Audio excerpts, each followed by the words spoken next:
ಮರ್ಸೊಪ್ಪು ಮಾಡುವಾಗ ಊಟ ಮಾಡೋದಕ್ಕೆ ಅಥವಾ ಮುದ್ದೆ ತಿನ್ನೋದಕ್ಕೆ ಜೊತೆಗೆ ಏನೂ ಇರಲ್ಲ, ಬರೀ ಸೊಪ್ಪಿರುತ್ತೆ ಅನ್ನೋದಾದರೆ ನಾನು ಇವತ್ತಿನ ವೀಡಿಯೋದಲ್ಲಿ ತೋರಿಸ್ಕೊಡ್ತೀರಾ ಅಂತ ಪಾಲಕ್ ಮರ್ಸೊಪ್ಪಿನ ವೀಡಿಯೋ ನೋಡಿ. ಹಲಸಂದೆ ಕಾಳು ಹಾಕಿ ಮರ್ಸೊಪ್ಪು ಹೇಗೆ ಮಾಡೋದು ಅಂತ ಇವತ್ತಿನ ವೀಡಿಯೋದಲ್ಲಿ ತೋರಿಸ್ಕೊಡ್ತಾ ಇದ್ದೀನಿ. ತುಂಬಾ ಚೆನ್ನಾಗಿರುತ್ತೆ. ಮುದ್ದೆಗಂತೂ ಎರಡೆರಡು ಸಲ ತಿನ್ನಬೇಕು ಅನ್ನಿಸ್ತಾ ಇರುತ್ತೆ, ಅಷ್ಟು ರುಚಿಯಾಗಿ ಬರುತ್ತೆ. ಬನ್ನಿ ಫ್ರೆಂಡ್ಸ್, ಜಾಸ್ತಿ ಮಾತಾಡಬೇಡ, ವೀಡಿಯೋ ಸ್ಟಾರ್ಟ್ ಮಾಡೋಣ. ಮೊದಲಿಗೆ ನಾನಿಲ್ಲಿ ಒಂದು ಕುಕ್ಕರ್ಗೆ ಅರ್ಧ ಬೌಲ್ನಷ್ಟು ತೊಗರಿಬೇಳೆ ಹಾಕ್ಕೊತಾ ಇದ್ದೀನಿ. ತೊಗರಿಬೇಳೆನ ಎಂತಕ್ಕೆ ಹಾಕ್ಕೊತಾ ಇದ್ದೀನಿ ಅಂದರೆ ಸಾಂಬಾರು ಟೇಸ್ಟ್ ಬರಲಿ ಅಂತ. ಜೊತೆಗೆ ಅರ್ಧ ಬೌಲ್ನಷ್ಟು ಹಲಸಂದೆ ಕಾಳು ಹಾಕೋದ್ರಿಂದ ನಾವು ಸೊಪ್ಪನ್ನೆಲ್ಲ ರುಬ್ಬಿಡ್ತೀವಲ್ವ, ಆವಾಗ ತಿನ್ನೋದಕ್ಕೆ ಬಾಯಿ ಏನೂ ಸಿಕ್ಕಲ್ಲ ಅಂದವರು ಈ ಥರ ಹಲಸಂದೆ ಕಾಳು ಹಾಕ್ಕೊಂಡು ಮಾಡಿ, ತುಂಬ ಚೆನ್ನಾಗಿರುತ್ತೆ. ಹಲಸಂದೆ ಕಾಳು ಮತ್ತು ತೊಗರಿಬೇಳೆನ ತೊಳೆದ್ಬಿಟ್ಟು ಬೇರೆ ನೀರು ಹಾಕ್ಕೊಂಡು ಅದಕ್ಕೆ 2 ಟೊಮೆಟೊ ಹಣ್ಣು, 1 ಚಿಕ್ಕ ಬೆಳ್ಳುಳ್ಳಿ, 1 ಈರುಳ್ಳಿ, ಸ್ವಲ್ಪ ಕರಿಬೇವಿನ ಸೊಪ್ಪು ಹಾಕಿ, ಸ್ವಲ್ಪ ಅರಿಶಿನ ಪುಡಿ ಹಾಕಿ ಕುಕ್ಕರಲ್ಲಿ ಬೇಯಕ್ಕೆ ಬಿಡೋಣ. 1 ವಿಷಲ್ ಕೂಗಿಸ್ಕೊಂಡ್ರೆ ಸಾಕು. ಈಗ ಕುಕ್ಕರ್ ವಿಷಲ್ ಬರೋ ಅಷ್ಟರಲ್ಲಿ ಪಾಲಕ್ ಸೊಪ್ಪನ್ನ ಸ್ವಲ್ಪ ಬೇಯಿಸ್ಕೊಳ್ಳೋಣ. ಒಂದು ಪಾತ್ರೆಯಲ್ಲಿ ಸ್ವಲ್ಪ ನೀರು ಹಾಕ್ಕೊಂಡು ತೊಳೆದಿರೋ ಅಂಥ ಪಾಲಕ್ ಸೊಪ್ಪನ್ನ ಹಾಕ್ಕೊತಾ ಇದ್ದೀನಿ. ನೀವು ಪಾಲಕ್ ಸೊಪ್ಪನ್ನ ಅರ್ಧ ಬೇಯಿಸ್ಕೊಂಡ್ರೆ ಸಾಕು, ತುಂಬ ಬೇಯಿದ್ರೆ ಚೆನ್ನಾಗಿರಲ್ಲ. ನೀವು ಅರ್ಧ ಬೇಯಿಸಿ ಪಾಲಕ್ ಸೊಪ್ಪನ್ನ ಅರ್ಧ ಬೇಯಿಸ್ಬಿಟ್ಟು ಸಾಂಬಾರು ಮಾಡಿ ನೋಡಿ, ತುಂಬ ಚೆನ್ನಾಗಿ ಬರುತ್ತೆ ನೋಡಿ. ಇವಾಗ ಅರ್ಧ ಬೆಂದು ರೆಡಿಯಾಗಿದೆ. ಇದನ್ನು ಒಂದು ಪ್ಲೇಟ್ನಲ್ಲಿ ಎತ್ತಿಟ್ಕೊತಾ ಇದ್ದೀನಿ, ರುಬ್ಕೊಳ್ಳೋದಕ್ಕೆ ಆರಲಿ ಅಂತ ಹೇಳಿ. ವಾರದಲ್ಲಿ ಈ ಥರ ಅಟ್ಲೀಸ್ಟ್ 1-2 ಸಲನಾದರೂ ಮಾಡ್ಕೋತಾ ಇರಿ, ತುಂಬಾ ಹೆಲ್ದಿ ಆಗಿರುತ್ತೆ. ಈಗ ಕುಕ್ಕರ್ ವಿಷಲ್ ಓಪನ್ ಮಾಡಿ ತೋರಿಸ್ತಾ ಇದ್ದೀನಿ ನೋಡಿ. ಕಾಳು ಎಲ್ಲ ಬೆಂದು ರೆಡಿಯಾಗಿದೆ.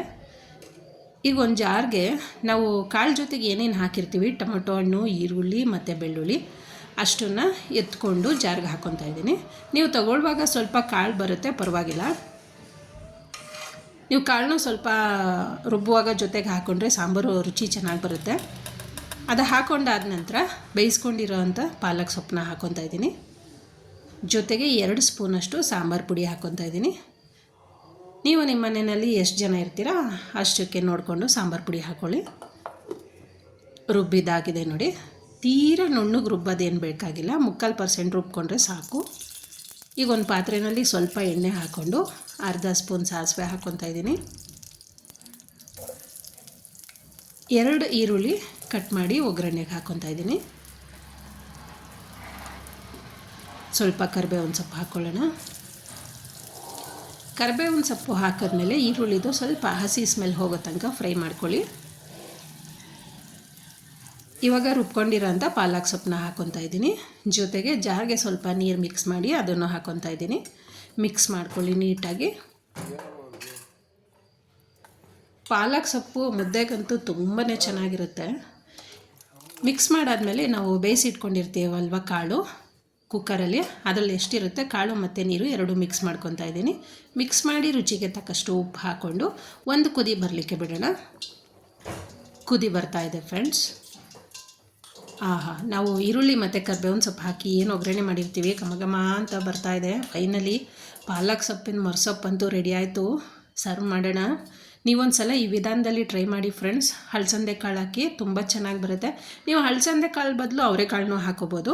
ಹಾಗೆಯೇ ಇವತ್ತಿನ ವಿಡಿಯೋ ನಿಮ್ಗೆ ಇಷ್ಟ ಆಗಿದರೆ ಪ್ಲೀಸ್ ದಯವಿಟ್ಟು ಸಬ್ಸ್ಕ್ರೈಬ್ ಮಾಡಿ, ಬೆಲ್ ಬಟನ್ ಕ್ಲಿಕ್ ಮಾಡಿ ಆಲ್ ಅಂತ ಸೆಲೆಕ್ಟ್ ಮಾಡ್ಕೊಳ್ಳಿ. ಹೊಸಬ್ರು ಆಲ್ರೆಡಿ ಈಗಾಗಲೇ ನೋಡ್ತಿರೋರು ಈ ವಿಡಿಯೋ ಇಷ್ಟ ಆಗಿದರೆ ಲೈಕ್ ಮಾಡಿ, ಶೇರ್ ಮಾಡಿ, ಮತ್ತು ನಿಮ್ಮ ಫ್ಯಾಮಿಲಿ ಮೆಂಬರ್ಸ್ಗೂ ಶೇರ್ ಮಾಡೋದು ಮಾತ್ರ ಮರಿಬೇಡಿ.